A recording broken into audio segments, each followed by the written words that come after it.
Silja Bára Ómarsdóttir næst á mælendaskrá og ég ætla að fela varaformanni ráðsins að taka við fundastjórn í örstutastund. Já, takk fyrir, bara örstutt. Þetta með að sko, við getum ekki verið með friðarákvæði vegna þess að við erum aðilar að Atlantshafsbandalaginu.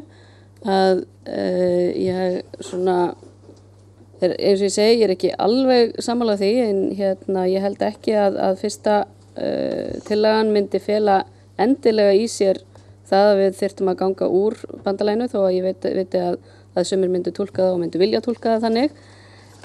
Það mismunandi hvernig svona ákvæði eru túlkuð og hvernig þau eru útfærð.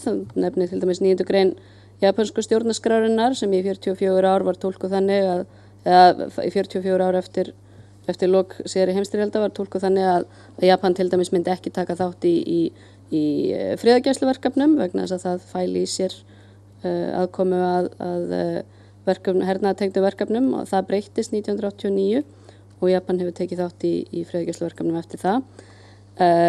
Þannig að svona ákvæði þetta má túlka á vissan hátt. Ég skil vel þennan varnagla að auðvitað eigum við að leggja af mörkum jafn mikið og við þiggjum í þeim samtökum og samböndum sem við erum aðilar að og hlynnt því sjálf, en bendi á til dæmis að annar valkosturinn sem að ég vissulega set ekki fram fyrstan, en það vegna þess að hann gengur aðeins skemur en sá valkostur sem ég set fram fyrst, ekki endilega að það sé valkosturinn sem ég tel réttastur.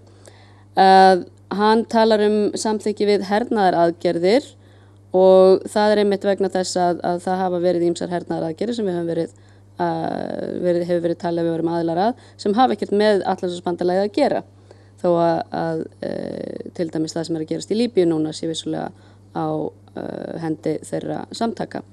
Þannig að ég myndi ekki vilja að umræða þessa valkosti væri afskrifuð á þeim forsendum að við værum aðilar að Atlantshafsbandalaginu.